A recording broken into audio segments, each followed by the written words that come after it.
Offline exam देती गोटे exam को सार आम 3 थर एग्जाम देते ऑनलाइन एग्जाम देलु पुणी ऑनलाइन एग्जाम देलु पुणी ऑनलाइन एग्जाम देलु पुणी ऑफलाइन एग्जाम देलु गोटे एग्जाम 4 थर एग्जाम देती गोटे एग्जाम रिजल्ट भी 4 थर पाइचु राति 8 थर पाइचु राति 12टा गोटे पाइचु सकाल 9टा गोटे पाइचु गोटे एग्जाम ठीक से कन्वर्ट हो पानी एनसर ठीक से केमती कन्वर्ट आम भाग नॉर्मलाइजेशन मैडम दूर कथा नॉर्मलाइजेशन पछा आम नॉर्मलाइजेशन कथा कहूँ ना आम एग्जाम ठीक से प्रॉपर है नॉर्मलाइजेशन प्रोसेस ठीक से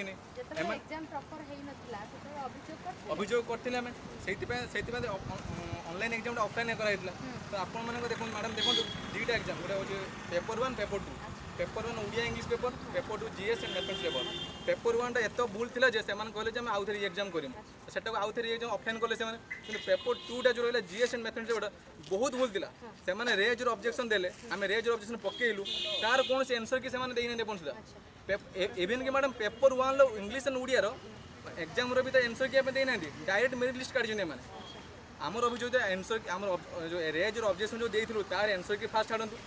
तापर आम मार्क छाड़ू नॉर्मलाइजेशन केमती कर भी पेपर 2 रे जो जमी पेपर 1 आप ऑफलाइन एग्जाम करेंगे जेहेतु आप नॉर्मलाइजेशन कर प्रॉब्लम हो पेपर 1 को ऑफलाइन एग्जाम करेंगे पेपर 2 की भी आम डिमांड ऑफलाइन एग्जाम कर जाऊ समस्त ऑल स्टूडेंट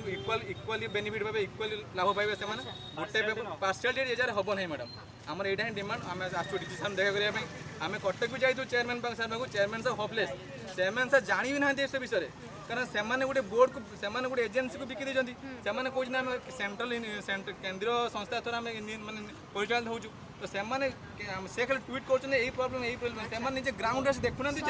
प्रोब्लेमटा कौन किसी जना ही नहीं विधान स्टूडेंट सर किसी जना ही नहीं आम लगुच से केवल कहते यूपीएससी पैटर्न यूपीएससी तो गोटे पेपर 1 डे एग्जाम हुए समस्त एग्जाम दिखती यूपीएससी 8 दिन एग्जाम करें नॉर्मलाइजेशन कर नॉर्मलाइजेशन मुझे रखी 198 160 पिला जो जॉब करे 198 पिला नॉर्मलाइजेशन मार्क कमिज केमती से संभव हो पार।